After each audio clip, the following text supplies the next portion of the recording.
বন্ধুরা, আপনারা সকলেই জানেন যে বর্তমানে কিন্তু মিয়ানমারের আরাকান রাজ্য পুরোটাই দখল করে ফেলেছে আরাকান আর্মি। আর এই আরাকান আর্মির সাথে কিন্তু মিয়ানমারের যে জান্তা বাহিনী বা যে সেনাবাহিনী রয়েছে তারা কিন্তু যুদ্ধে টিকতে পারেনি। তারা তাদের সব অস্ত্রশস্ত্র ফেলে পালিয়ে গেছে এবং বেশ কিছু সৈন্য আরাকান আর্মির হাতে আটকও হয়েছে। এমনকি মিয়ানমার সেনাবাহিনীর যে বিপুল পরিমাণে আর্টিলারি শেল, মিসাইল, ভারী এপিসি ও যেসব শেল রয়েছে তার সবগুলোই কিন্তু পেয়ে গেছে আরাকান আর্মি। তাই বর্তমানে বলা যায় যে আরাকান আর্মির হাতে বিপুল পরিমাণে অস্ত্র রয়েছে। আধুনিক রাইফেল থেকে শুরু করে মিসাইল সব কিছু এখন আরাকান আর্মির বহরে রয়েছে। এবং ভারতীয় অনেক মিডিয়া দাবি করছে যে আরাকান আর্মি নাকি এবার বাংলাদেশের চট্টগ্রাম দখল করবে ও ইতিমধ্যেই নাকি সেন্ট মার্টিন দখলে নিয়েছে। আসলে ভারতের মতো গোমূত্র খাওয়া জাতি আমি আর পৃথিবীর কোথাও দেখিনি। তারা উল্টাপাল্টা নিউজ করে এবং মিথ্যা সংবাদ প্রচারে বিশ্বের 1 নম্বর বললেও ভুল হবে না। তারা সব সময়ই বাংলাদেশ সম্পর্কে মিথ্যা ও গুজব ছড়ায়। কলকাতার যতগুলো টিভি চ্যানেল আছে তার মধ্যে এই রিপাবলিক বাংলা সবচেয়ে বেশি মিথ্যা ও গুজব তথ্য ছড়ায়। বিশেষ করে আপনারা এখন স্ক্রিনে সাংবাদিক নামক যে মলম বিক্রেতাকে দেখছেন তিনিই কিন্তু সবসময় গুজব ছড়ায়। রিপাবলিক বাংলা চ্যানেলটিতে দেখা যায় যে আরাকান আর্মি বাংলাদেশের 227 কিলোমিটার এলাকা দখল করে নিয়েছে বলে খবর প্রকাশ করেছে। এটি বাংলাদেশের সামাজিক যোগাযোগ মাধ্যমেও ছড়িয়ে পড়তে দেখা গেছে। তবে এ খবর সঠিক নয় বলে জানিয়েছে তথ্য যাচাই সংস্থা ফ্যাক্টওয়াচ। শনিবার 14 ডিসেম্বর এক প্রতিবেদনে সংস্থাটি জানায়, বাংলাদেশের সংবাদ মাধ্যম বিবিসি বাংলা এবং মিয়ানমারের সংবাদ মাধ্যমে অনুসন্ধান চালিয়ে দেখা যায় যে আরাকান আর্মি রাখাইন রাজ্যের মংডু শহরের নিয়ন্ত্রণ নিয়েছে। ফলে বাংলাদেশ মিয়ানমার সীমান্তের প্রায় 350 কিলোমিটার সীমান্ত রেখার পুরোটাই এখন আরাকান আর্মির নিয়ন্ত্রণে।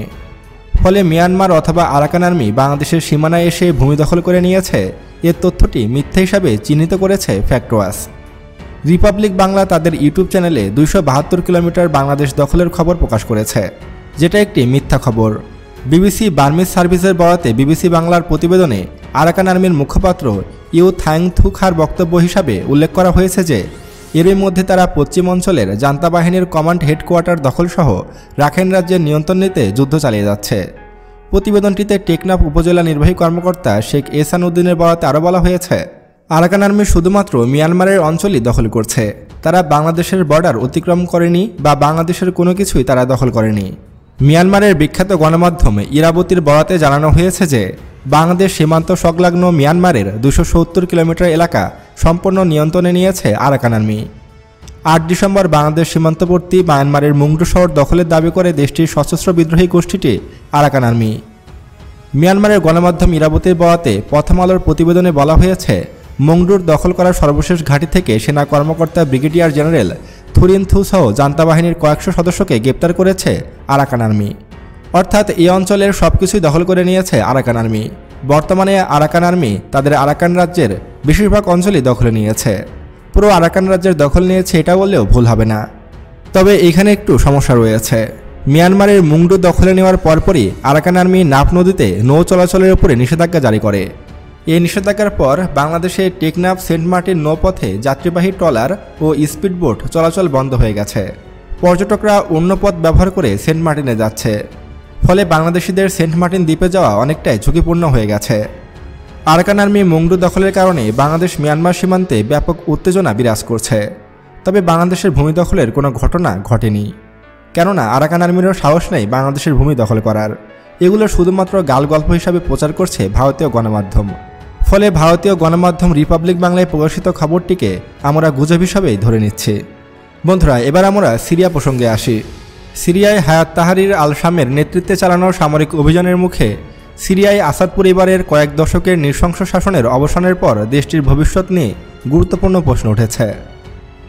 এইচটিএস নেতা আবু মোহাম্মদ আলী জোলানি সিরিয়াকে ঐক্যবদ্ধ করার প্রতিশ্রুতি দিয়েছেন।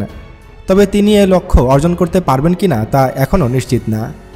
সিরিয়া বিষয়ক জাতিসংঘের বিশেষ দূত গিয়ার পেডারসন সিরিয়ার সব গোষ্ঠীর মধ্যে সহযোগিতার প্রয়োজনীয়তার উপরে জোর দিয়েছেন।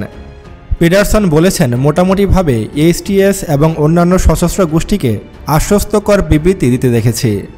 তবে আইনশৃঙ্খলা সম্পর্কিত চলমান সমস্যাগুলোর কথাও উল্লেখ করেননি তিনি।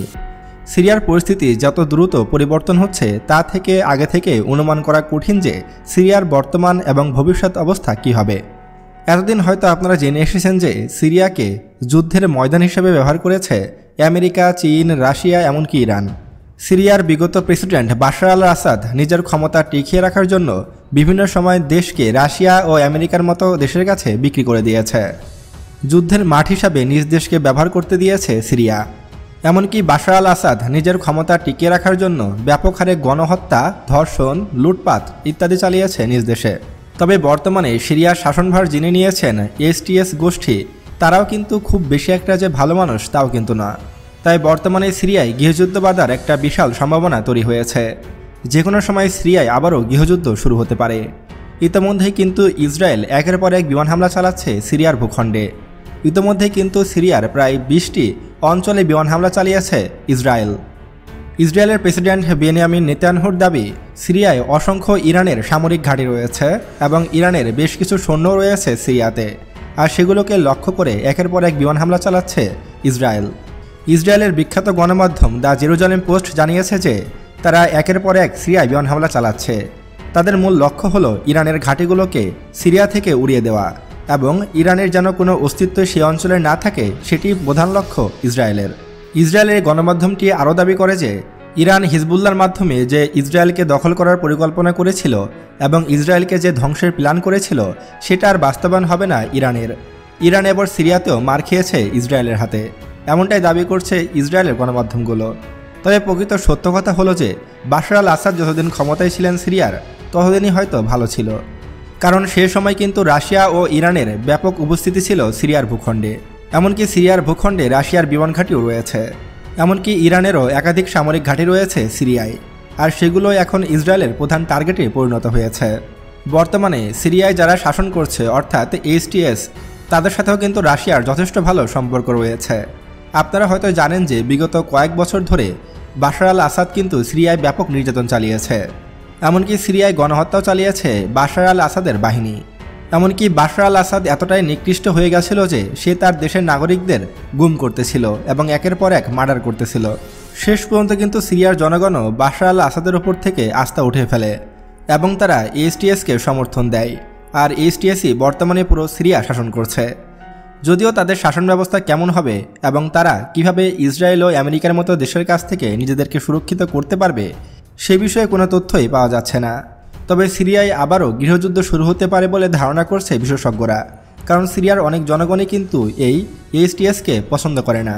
তারা নতুন নেতৃত্ব চায়, অর্থাৎ এসটিএসকেও তারা চায় না, এমনকি বাশার আল আসাদকেও তারা চায় না। আবার সিরিয়ার দিকে কিন্তু মার্কিন যুক্তরাষ্ট্র থেকে শুরু করে রাশিয়া সবারই চোখ রয়েছে। এখন দেখার বিষয় যে সিরিয়ার ভবিষ্যৎ কি ঘটে। তো বন্ধুরা, সারা বিশ্বের সকল খবরাখবর সবার আগে পেতে এখনই আমাদের চ্যানেলটি সাবস্ক্রাইব করুন এবং পাশে আসা বেল বাটনে ক্লিক করুন। আজকে এ পর্যন্তই, আল্লাহ হাফেজ।